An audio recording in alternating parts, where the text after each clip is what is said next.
আল্লাহ বলছে তোর কষ্টে, তোর দুঃখে, তোর আপদে, তোর বিপদে, তোর সবচাইতে একাকিত্বের মুহূর্তে তুই যদি বলিস আল্লাহ আছে, আল্লাহ দেখবে, আল্লাহ আমার বন্ধু, আল্লাহ আমার ভরসা, তুই জাস্ট একবার বলবি মুখ দিয়ে, তোর কাউকে লাগবে না, আমি আল্লাহ একা তোর জন্য যথেষ্ট হয়ে যাবে। একটু আস্তে সুবহানাল্লাহ পড়লেন যে, বলেন সবাই সুবহানাল্লাহ। এবার একটা আয়াত তেলাওয়াত করব, কিন্তু এই আয়াতটা আমি একা না, আপনাদেরকেও তেলাওয়াত করতে হবে, কারণ আমার বিশ্বাস ৮০% লোক এই আয়াতটা জানে। দেখা যাক পারেন কিনা।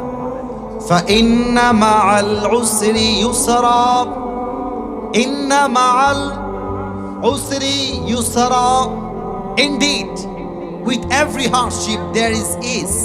প্রত্যেক কষ্টের সাথে একটা সুখ, একটা রহমত, একটা দয়া, বলেন সবাই আছে না নাই? আচ্ছা, আমাদের এই মাহফিলের দয়াটা বোঝার ট্রাই করো। একে আমার ডেট নেই, এখানে আসার কোনো সম্ভাবনা নেই, কিন্তু আল্লাহ আপনাদের জন্য আমার প্রিয় ভাই রফিক ভাইকে পাঠিয়ে দিয়েছে, আমার প্রিয় ভাই যারা আছেন তাদেরকে পাঠিয়ে দিয়েছে। একদিকে ডেট নাই, কষ্ট, আর একদিকে আমার যুবক ভাইয়েরা আমার ভরসা। আমরা থাকতে আসিফ হুজুর আসবে না, তা কখনো হতেই পারে না, ঠিক কিনা বলেন?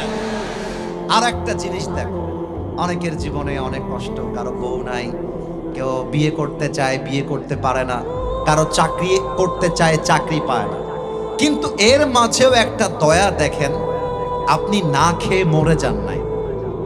হ্যাঁ, আপনি না খেয়ে মরে যান নাই। আরেকটা দয়া দেখেন, আপনি মেডিকেলে ভর্তি হয়ে পড়ে থাকেন না, আপনি বেঁচে আছেন।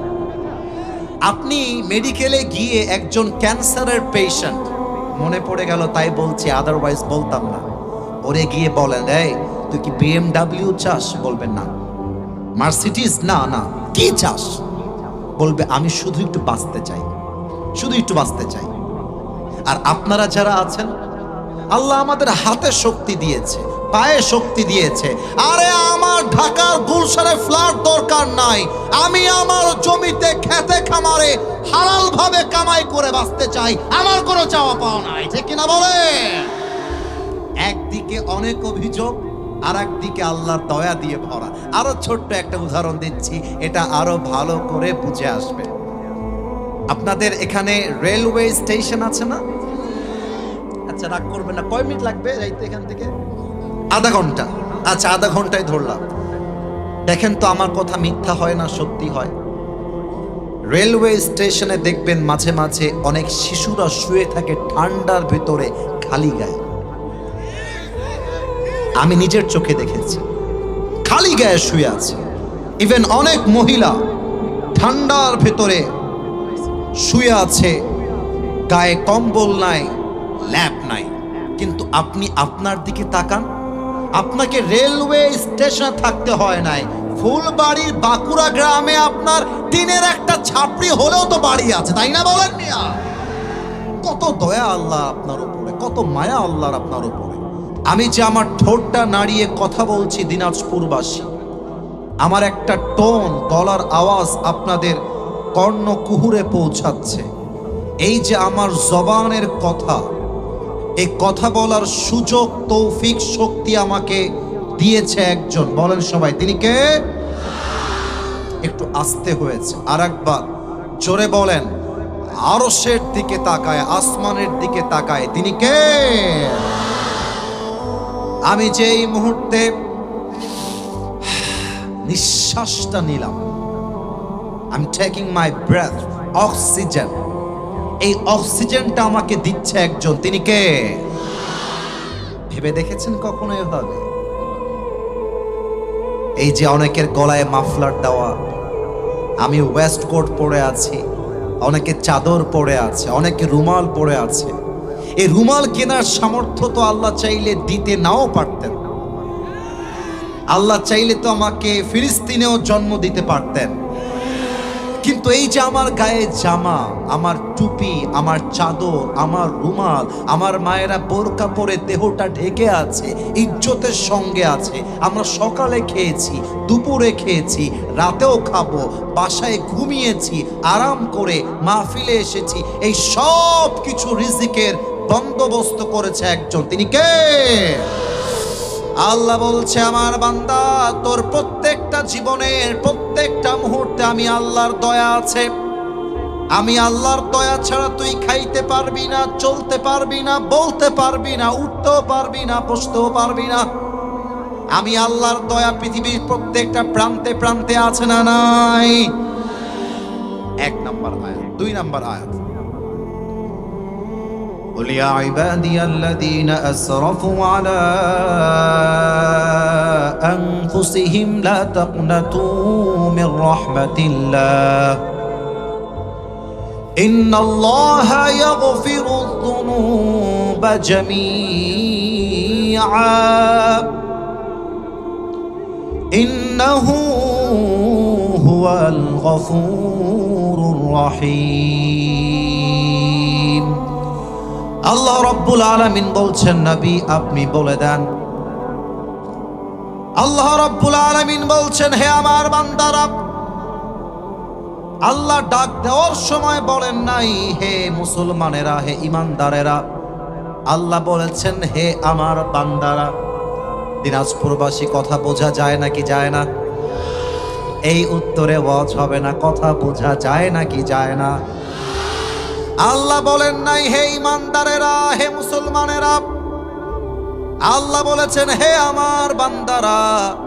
তার মানে হিন্দু আমার বান্দা, খ্রিস্টান আমার বান্দা, বৌদ্ধ আমার বান্দা, পাহাড়ি যারা আছে তারাও আমার বান্দা, মুসলমান আমার বান্দা, কাফের আমার বান্দা, বিএনপি আমার বান্দা, জামাত আমার বান্দা, সবাই আমার বান্দা। চাই তুমি গুনাহগার হও কিংবা গুনাহমুক্ত হও, তুমি আমারই বান্দা। আল্লাহ বলছে, তুমি যদি অনেক পাপ করে থাকো, অনেক জুলুম করে থাকো, অনেক অন্যায় করে থাকো, লা তাকনাতু Mir রাহমাতিল্লাহ, never lose hope from the mercy of your Lord। রবের রহমত থেকে, মায়া থেকে নিরাশ হয়ে যেও না। দুটি হাত তুলে আল্লাহকে বলো, আল্লাহ আমি অনেক পাপ করেছি, অনেক অন্যায় করেছি, আল্লাহ তুমি ছাড়া কেউ জানে না, আল্লাহ তুমি আমারে মাফ করে দাও। আল্লাহ বলছে, বান্দা তোর চোখের পানি নাকের ডগায় আসার আগে আমি আল্লাহ তোর জীবনের সব গুনাহ খাতা মাফ করে দিব। তাও তো সুবহানাল্লাহ কইতে পারলেন না আপনারা সবাই। কতটা দয়াময় তিনি, কতটা মায়াময় তিনি। এই জন্য আল্লাহ রাব্বুল আলামিন বলছেন, লা তাকনাতু মির রাহমাতিল্লাহ, হে আমার বান্দা তোমরা আমি আল্লাহর রহমত থেকে নিরাশ হয়ে যেও না। এবার একটা প্রশ্ন করছি, আমাকে জবান খুলে উত্তর দিবেন। রংপুরে জেলখানা আছে না নাই? এই তো যুবকরা অ্যাক্টিভ হয়ে গেছে।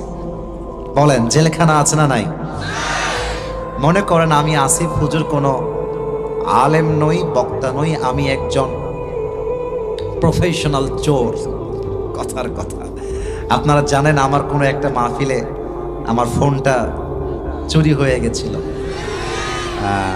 ওইটা চুরি করছিল, এটা আমি পরে জানতে পারছি। পকেট থেকে বের করে নিয়েছে আমার। তো মনে করেন আজকের এই মাহফিলে আমি একজন চোর হয়ে এসেছি, কোনো আলেম আমি নই। তো চুরি করার পরে আমাকে রফিক ভাই ধরে ফেলেছে। এই চোরটা কই থেকে আসছে, এই ধর ধর ধর। সবাই মিলে আমাকে ধরছে। মনে করেন আমাকে দিনাজপুরের জেলখানায় দিয়ে দিয়েছে আমাকে চুরি করার মামলায়। আমি 3 মাস জেল খাটলাম। জেল খাটার পরে জেল থেকে বের হয়ে দিনাজপুর ফুলবাড়িতে এসে একটা R15 বাইক চুরি করলাম। কথাগুলো বুঝতে হবে, আমি কথাটা বলছি হাদিস বোঝাবার জন্য, মজা করবার জন্য নয়। R15 চুরি করার পরে আমাকে আবার জেলখানায় বন্দি করা হয়। 4 মাস জেল খাটলাম, আবার বের হলাম। জেলখানা থেকে বের হয়ে রংপুরের কোনো একটা শহরে কোনো একজন মেয়েকে রাস্তার মাঝে আমি ইফতিজিং করলাম, আমার নামে আবার মামলা হলো, আবার জেলখানায় গেলাম। তো জেলখানার সিস্টেম হলো, কোনো আসামি যদি বারবার বারবার জেলখানায় যায় আর বের হয়, একটা পর্যায়ে গিয়ে তার নামটা হয়ে যায় দাগি চোর, দাগি ডাকাত, দাগি আসামি। তার নামটা ব্ল্যাক লিস্টে চলে যায়, সে একজন দাগি চোর হয়ে যায়। সে জেল থেকে মুক্তি পেলেও তার নামটা আসামির খাতার থেকে কেটে যায় না। কিন্তু আল্লাহর দয়া কত বিশাল, একটু খেয়াল করবেন। আল্লাহ বলছে, আমার বান্দা যদি কোনো গুনাহ করে, কথার কথা একজন বান্দা কোনো নারীর সাথে জেনা করেছে, জেনা করার পরে সে দিল থেকে তওবা করে বলছে, Allah this is my promise to you, এটা আমার ওয়াদা, আমি এই পাপ আর জীবনেও করব না, আল্লাহ তুমি আমারে মাফ করে দাও। আল্লাহ বলছে, আমি শুধু মাফ করব তা নয়, বরং আমি আমার বান্দার নামটা আসামির খাতার থেকে মুছে দিয়ে আমার বান্দাকে নিষ্পাপ বান্দা হিসেবে কবুল করে নেব। বামের ভাইয়েরা সুবহানাল্লাহ কেউ পড়ে নাই, বলেন সবাই মিলে সুবহানাল্লাহ। কতটা দয়ার সাথে। আর একটা এক্সাম্পল দেই, আমরা যেই থানার ভেতরে আছি, এই থানার নাম হচ্ছে ফুলবাড়ি থানা। কথা কি ভুল বললাম না ঠিক বললাম? আচ্ছা, মনে করেন ফুলবাড়ি থানাতে 2 লক্ষ মানুষ আছে, কথার কথা 2 লাখ মানুষ। আল্লাহ তাআলা আমাদের গুনাহের জন্য চেয়েছেন যে ফুলবাড়ি পুরোটাকে আযাব দিয়ে ধ্বংস করে দিবে। কিন্তু আল্লাহর নিয়ম হচ্ছে, কোন জাতিকে আযাব দেওয়ার পূর্বে আল্লাহ আরেকবার সেই জাতির দিকে তাকায়। কোন একজন বান্দা যদি জিকির করে সুবহানাল্লাহ, কোন একজন বান্দা যদি কোরআন তেলাওয়াত করে, কোন একজন বান্দা যদি সেজদায় পড়ে থাকে, ওই একজন বান্দার জন্য আল্লাহ রাব্বুল আলামিন সঙ্গে সঙ্গে আযাবটাকে তার বান্দার জন্য থামায় দেয়। সুবহানাল্লাহ, কতটা দয়া, কতটা মায়া আমার। এবার একটা ঘটনা বলতে চাই, যে ঘটনা এসেছে বনি ইসরাঈলের বর্ণনা। টাইম ইজ টু শর্ট, আমাকে অল্প সময়ে দামি কথা বলতে হবে। বনি ইসরাঈলের একজন যুবক ছিল, তার নাম ছিল কিফেল।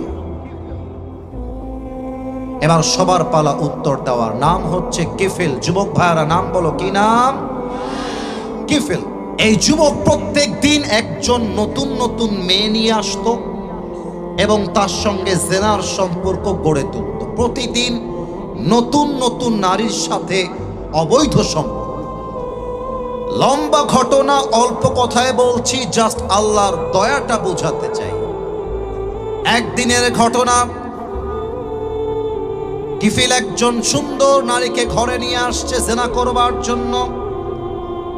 কিফিল হঠাৎ করে চোখ দিয়ে তাকিয়ে দেখছে ওই মেয়ের 2 চোখ বেয়ে বেয়ে পানি ঝরছে, 2 চোখে পানি আর পানি। কিফিলের মনে একটা ধাক্কা লেগেছে। কিফিল বলছে, প্রিয় বোন, তোমার চোখের কোঠায় পানি কেন? তুমি কাঁদছো কেন?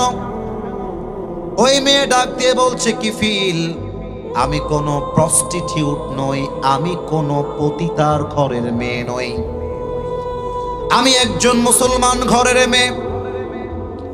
আমার দেহে আজ অব্দি কোনো পুরুষ একটা মুহূর্তের জন্য হারাম ভাবে টাচ করে নাই। আজ আমার ক্ষুধা, আজ আমার অভাব তোমার বেডে, তোমার বিছানায় আমাকে বসতে বাধ্য করেছে। আমি আসলে এই রকম কোনো মেয়ে নই। কিফিলের কলিজায় গিয়ে আঘাত করেছে। কিফিল চিন্তা করছে, এতদিন পর্যন্ত কত মেয়ের ইজ্জত নষ্ট করেছি, কত মেয়ের সতীত্ব আমি নষ্ট করেছি, আমার আল্লাহ মনে হয় আমাকে আর কোনোদিন মাফ করবে না। এবার কিফিল ডাক দিয়ে বলছে, প্রিয় বোন, তোমার চিন্তার কোনো কারণ নেই, তোমার টেনশনের কোনো কারণ নেই। আমি কিফিল তোমাকে ওয়াদা করলাম, আমি তোমার দেহে একটা স্পর্শ করব না। সুবহানাল্লাহ। তোমাকে আমি টাচই করব না, তুমি আজকে নিরাপদে তোমার ঘরে ফিরে যাও। যখন মেয়েটা বের হয়ে যাবে, গেটের কাছে আছে, কিফিল মেয়েটাকে আরেকবার ডাক দিয়েছে যে বোন একটু থাম। তো মেয়েটা বলছে কি বলবা বল। কিফিল বলছে তুমি একজন আল্লাহর খাঁটি বান্দি, তুমি একটু আল্লাহর কাছে দোয়া করবা, আল্লাহ যেন আমাকে মাফ করে, আল্লাহ যেন আমাকে হেদায়েত দান করে এবং তুমিও আমাকে মাফ করে দিও। মেয়েটা বলছে ঠিক আছে, আমি তোমার জন্য আল্লাহর কাছে দোয়া করব। বাস ঘর থেকে বের হয়ে গেছে। কিফিল সুন্দর করে অজু করে এসে 2 রাকাত নামাজ পড়েছে। নামাজ পড়ে তাওবার জন্য 2টি হাত আল্লাহর কাছে তুলেছে। আল্লাহকে বলছে আল্লাহ, আমার পাপের খবর কেউ জানে না, তুমি জানো আমি কত পাপ করেছি। ও আল্লাহ, আমি তোমার কাছে তওবা করছি, আল্লাহ আমাকে তুমি মাফ করে দাও, আমি জীবনেও আর কোনো পাপের কাছে বেঁচে থাকতে যাব না। আল্লাহ আমি যাব না, আল্লাহ আমাকে মাফ করো, আল্লাহ আমি আর পাপ করব না। এই দোয়া করতে করতে কিফিল একটা পর্যায়ে গিয়ে বলছে আল্লাহ, তুমি যদি আমার তওবা কবুল করে থাকো তবে এখনই আমাকে তুমি তোমার কাছে নিয়ে চলে যাও। আল্লাহ, তুমি যদি আমার তওবা কবুল করে থাকো এখনই আমাকে মৃত্যু দাও। বাস মালাকুল মউত কিফিলের সামনে চলে আসছে। কিফিল সঙ্গে সঙ্গে পড়েছে লা ইলাহা ইল্লাল্লাহ মুহাম্মাদুর রাসূলুল্লাহ। আজীবন জেনাকারী একজন যুবক তাওবার জন্য আল্লাহর কাছে একজন জান্নাতি বান্দা হিসেবে ফিরে গিয়েছে। সুবহানাল্লাহ পড়বেন না আপনারা মিয়া? এখানে অনেক যুবক বসে আছো, আমি আমার গতকালের মাহফিলেও বলছিলাম, এটা আবার কেউ রাগ করবেন না, আমি ভালোবেসেই বলছি। এখানে অনেক যুবক আছো যে শুক্রবারে জুমার নামাজটাই শুধু পড়েছ, গতকাল শনিবার গেছে, আজ রবিবার। এখানে এমনও মানুষ আছে যারা জুমার নামাজের পরে এই পর্যন্ত একটা ওয়াক্ত নামাজও জামাতের সাথে পড়ে নাই। এখানে এমনও যুবক বসে আছে যে যুবকের মোবাইল ফোনটা বের করলে, রাগ করবা না, মোবাইল ফোনটা বের করলে যদি চেক করা হয় ওর মোবাইল ফোনে হাজারো নারীর উলঙ্গ ভিডিও ছবি খুঁজে পাওয়া যাবে। অনেক মেয়েরা আজকের মাহফিলে এসেছেন, I salute them, I respect them from my heart. প্রত্যেকটা নারীকে আমরা সম্মান জানাই, শ্রদ্ধা জানাই।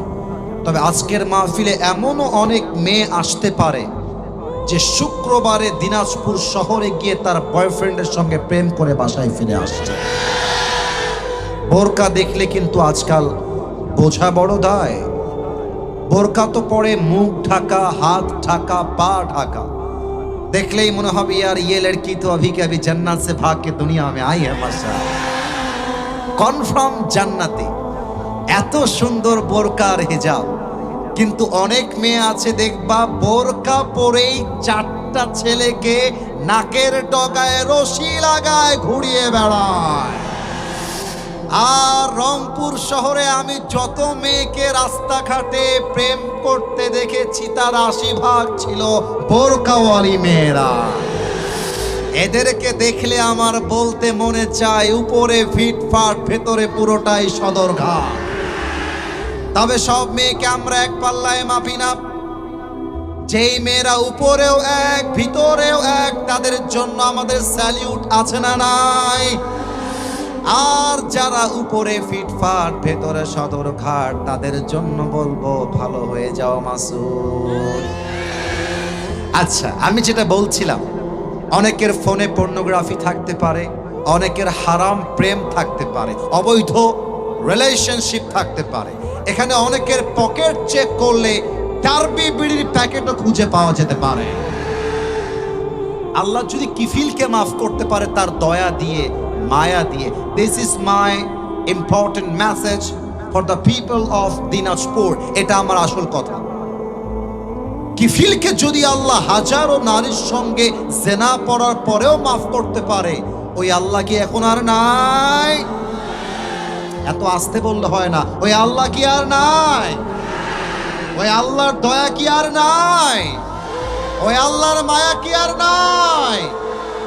আল্লাহ তুমি তাকায় দেখো, প্রচন্ড শীতের মাঝে হাজারো যুবক তোমার রহমতের ভিখারি, হাজারো মুরব্বী তোমার দয়ার ভিখারি, হাজারো মা তোমার দয়ার ভিখারি। আল্লাহ রে, তুমি তোমার দয়া দিয়ে, মায়া দিয়ে, রহম দিয়ে আমাদের জীবনের সব গুনাহ খাতা মাফ করে দাও। পড়েন সবাই আমিন। Number 1 point is down. Second point, বিপদের সময় আল্লাহর দয়া কাজ করে কেমন করে। প্রথমে একটা মেসেজ দিতে চাই, অনেকের বাড়িতে বউ আছে, অনেকের বাড়িতে বউ নাই, এটা আমি জানি। যাদের বাড়িতে বউ নাই, বাবাদের পায়ে হাত রেখে বলবো, আব্বাজান নিজের ছেলেকে সঠিক বয়সে আপনার বিয়ে দেওয়া লাগবে।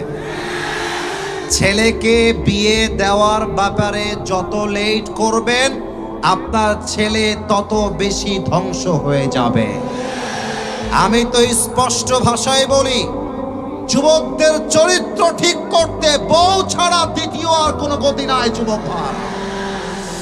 এবার দেখেন, যদি কখনো বিপদে পড়েন, কষ্টে পড়েন, কষ্টের কথা আগে বউকে নয়, আগে মাকে নয়, বন্ধুকে তো আরো নয়। আজকালকার বন্ধুরা হয়ে গিয়েছে গাদ্দার আর বেঈমান দিয়ে ভরা। টাকা থাকলে বন্ধু আমি তোর সঙ্গে আছি, টাকা নাই তোর সঙ্গে আমি নাই। আইফোন আছে বন্ধু আমার, R15 আছে বন্ধু আমার। বিপদে পড়লে বন্ধুকে হারিকেন দিয়েও খুঁজে পাওয়া যায় না, ঠিক কিনা বলে?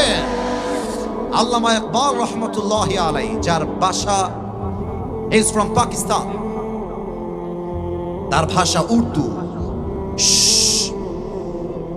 কথা কে বলে ওখানে চিৎকার করে কেন? ওরা গেছে, দিলে দিবেন, না দিলে নাই, চিৎকার কেন? এটা আদব আছে না ভাই আমার? একদম একটা শব্দ যেন আমি আর না পাই। আপনাদের পায়ে হাত রাখলাম আপনাদের ভাই হিসেবে, আর কোনো আওয়াজ করবেন না। আল্লামা ইকবাল রবের দয়াকে বোঝাতে গিয়ে একটা কবিতা লিখেছেন, 8 লাইনের কবিতা, যে বিপদে তুমি তোমার রবের উপরে ভরসা করবা কেমন করে। আমি উর্দুতে বলবো 8 line, and then I will translate in Bangla. এরপরে আমি বাংলায় তর্জমা করে দিব। তবে আমার বিশ্বাস, বাংলা তর্জমা জাস্ট মুরব্বীদের জন্য, মা বোনদের জন্য করতে হবে। আমার যুবকরা বাংলাও বোঝে, উর্দুও বোঝে, হিন্দিও বোঝে, ইংরেজিও এরা বোঝে, তাই না? আল্লামা ইকবাল লিখেছে, गम के बाद खुशी जरूर आती है और ये खुशी अपनी रब की तरफ से ही आती है। हर रात के बाद दिन की रोशनी छा जाती है और सब्र करने वालों को खुदा की तरफ से नेमत मिल ही जाती है। जो दुख में भी अपनी रब को याद करता है मेरे दोस्त, रब उसका हाथ कभी नहीं छोड़ता। जो दुनिया से कुछ ना कहे बस अपनी अल्लाह से कहता है, उसकी दुआओं का जवाब हमेशा खामोशी में आता है। इसलिए जब तुझे मांगना हो तो उसी से मांग, जब तुझे दुआ मांगना हो तो उसी से मांग, जब तुझे पुकारना हो तो उसी को पुकार, और जब तुझे भरोसा करना हो तो उसी पर कर, क्योंकि भरोसे के काबिल सिर्फ वही है, वो तेरा रब है, वो तेरा अल्लाह है। এবার বলো ঠিক আছে কিনা আমার কথা? আল্লামা ইকবাল বলেছেন, রাতের পরে দিন যেমন আসে, কষ্টের সাথে আল্লাহর রহমত তথা দয়াও তেমন আসে। কষ্টে পড়লে, বিপদে পড়লে বউকে আগে বলতে যেও না, মাকে আগে বলতে যেও না, বন্ধুকে আগে বলতে যেও না।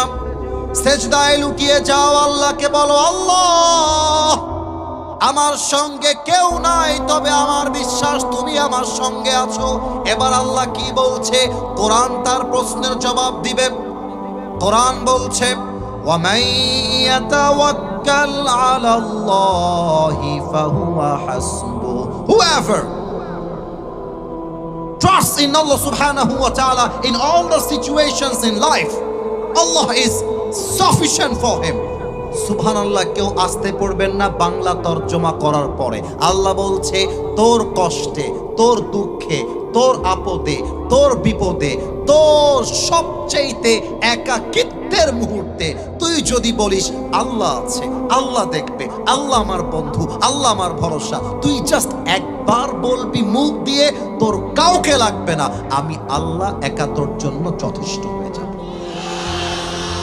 একটু আস্তে সুবহানাল্লাহ পড়লেন যে, বলেন সবাই সুবহানাল্লাহ। এবার একটা আয়াত তেলাওয়াত করব, কিন্তু এই আয়াতটা আমি একা না, আপনাদেরকেও তেলাওয়াত করতে হবে, কারণ আমার বিশ্বাস ৮০% লোক এই আয়াতটা জানে। দেখা যাক পারেন কিনা। ফাইন্না মাআল উসরি ইউসরা, ইন্না মাআল উসরি ইউসরা, indeed with every hardship there is is. প্রত্যেক কষ্টের সাথে একটা সুখ, একটা রহমত, একটা দয়া। বলেন সবাই আছে না নাই? আচ্ছা, আমাদের এই মাহফিলের দয়াটা বোঝার ট্রাই করেন। একে আমার ডেট নেই, এখানে আসার কোনো সম্ভাবনা নেই, কিন্তু আল্লাহ আপনাদের জন্য আমার প্রিয় ভাই রফিক ভাইকে পাঠিয়ে দিয়েছে, আমার প্রিয় ভাই যারা আছেন তাদেরকে পাঠিয়ে দিয়েছে। একদিকে ডেট নাই, কষ্ট, আর একদিকে আমার যুবক ভাইয়েরা আমার ভরসা। আমরা থাকতে আসিফ হুজুর আসবে না, তা কখনো হতেই পারে না, ঠিক কিনা বলেন? আর একটা জিনিস দেখো, অনেকের জীবনে অনেক কষ্ট, কারো বউ নাই, কেউ বিয়ে করতে চায় বিয়ে করতে পারে না, কারো চাকরি করতে চায় চাকরি পায় না, কিন্তু এর মাঝেও একটা দয়া দেখেন, আপনি না খেয়ে মরে যান নাই। হ্যাঁ, আপনি না খেয়ে মরে যান নাই। আর একটা দয়া দেখেন, আপনি মেডিকেলে ভর্তি হয়ে পড়ে থাকেন না, আপনি বেঁচে আছেন। আপনি মেডিকেলে গিয়ে একজন ক্যান্সারের পেশেন্ট, মনে পড়ে গেল তাই বলছি, আদারওয়াইজ বলতাম না, ওরে গিয়ে বলেন, এই তুই কি BMW চাস? বলবেন না। মার্সিডিজ? না না। কি চাস? বলবে আমি শুধু একটু বাঁচতে চাই, শুধু একটু বাঁচতে চাই। আর আপনারা যারা আছেন, আল্লাহ আমাদের হাতে শক্তি দিয়েছে, পায়ে শক্তি দিয়েছে। আরে আমার ঢাকার গুলশানে ফ্ল্যাট দরকার নাই, আমি আমার জমিতে খেতে খামারে হালাল ভাবে কামাই করে বাঁচতে চাই, আমার কোনো চাওয়া পাওয়া নাই, ঠিক কিনা বলে? একদিকে অনেক অভিযোগ, আর একদিকে আল্লাহর দয়া দিয়ে ভরা। আরো ছোট্ট একটা উদাহরণ দিচ্ছি, এটা আরো ভালো করে বুঝে আসবে। আপনাদের এখানে রেলওয়ে স্টেশন আছে না? আচ্ছা, রাগ করবেন না, কয় মিনিট লাগবে যাইতে এখান থেকে? আধা ঘন্টা। আচ্ছা, আধা ঘন্টায় ধরলাম। দেখেন তো আমার কথা মিথ্যা হয় না, সত্যি হয়। রেলওয়ে স্টেশনে দেখবেন মাঝে মাঝে অনেক শিশুরা শুয়ে থাকে ঠান্ডার ভিতরে খালি গায়ে। আমি নিজের চোখে দেখেছি, খালি গায়ে শুয়ে আছে। ইভেন অনেক মহিলা ঠান্ডার ভেতরে শুয়ে আছে, গায়ে কম্বল নাই, ল্যাপ নাই। কিন্তু আপনি আপনার দিকে তাকান, আপনাকে রেলওয়ে স্টেশনে থাকতে হয় নাই, ফুলবাড়ির বাঁকুড়া গ্রামে আপনার টিনের একটা ছাপড়ি হলেও তো বাড়ি আছে, তাই না বলেন মিয়া? কত দয়া আল্লাহ আপনার উপরে, কত মায়া আল্লাহর আপনার উপরে। সর্বশেষ একটা কথা বলে শেষ করতে চাই। এখানে ছোট্ট একটা মেসেজ আসছে, খুবই ইম্পর্টেন্ট। একজন বাচ্চা, রোহিত নাম, হ্যাঁ, এই ভিড়ের ভিতরে হারায় গেছে। তো রোহিত যার নাম, বাবু তুমি একটু স্টেজে চলে আসবা, আমরা বাসা স্টেজে চলে আসবা, তোমরা আমাকে ইনফর্ম করলে ওর মায়ের কাছে আমি ফিরাই দেব। রোহিত নাম, বাবু তুমি যেখানে আছো স্টেজে আসো। 2 দিন আগে এক বাচ্চা আমার মাহফিল থেকে হারায় গেছে। ওরে লোক আর লোক মাহফিলে, ওর মা মাটিতে শুয়ে গেছে, শুয়ে চিৎকার দিয়ে কান্না করতেছে। রোহিত তুমি যেখানে আছো চলে আসো, সময় খুবই কম, একটু পরেই মাগরিবের আজান দিবে। তাকবীর দেন, লিল্লাহি তাকবীর। কিয়ামতের দিন বান্দার আমল নামা হবে 2টা, এক হবে ডান আমল, এক হবে বাম আমল। আল্লাহ বলবে আমার বান্দার আমল নামাটা ওজন দাও। যদি আমার ডান আমলটা বাম আমলের চাইতে জাস্ট হালকা একটু বেড়ে যায়, আল্লাহ বলবে যেহেতু 1% বেড়ে গিয়েছে, আমার বান্দাকে এখনই তোমরা জান্নাতের ঘোষণা দিয়ে দাও। সুবহানাল্লাহ পড়বেন না আপনারা সবাই? আর একটা হাদিস বলেই শেষ করতে চাই। কিয়ামতের দিন হাজারো বান্দা জাহান্নামের দিকে ছুটতে থাকবে তাদের গুনাহের জন্য। কিন্তু আমার নবী যখন সুপারিশ করবে বান্দাদের জন্য, উম্মতের জন্য, আমার নবীর সুপারিশে হাজারো বান্দাকে আল্লাহ তাআলা জাহান্নাম থেকে জান্নাতি বানায় দিবে। তাও তো সুবহানাল্লাহ কইতে পারলেন না আপনারা। এবার সবাই দুই হাত তোলেন আমার সাথে। Everybody raise your two hands. একটু কাশি দেন সবাই। একটুও যেন আওয়াজ কমে না যায়। এই আওয়াজটা সবচেয়ে আমার জন্য গুরুত্বপূর্ণ। বলেন সবাই আল্লাহকে ডাক দিয়ে, আল্লাহ। না, আওয়াজটা ডানে বামে আসে নাই। এই সব বীর পুরুষগুলো এখানে বসে আছে, আওয়াজ কি গায়ে? আর একবার জোরে, আল্লাহ। তোমার শাহী দরবারে দিল থেকে তওবা করছি, ও আল্লাহ, তুমি আমার জীবনের সব গুনাহ মাফ করে দাও।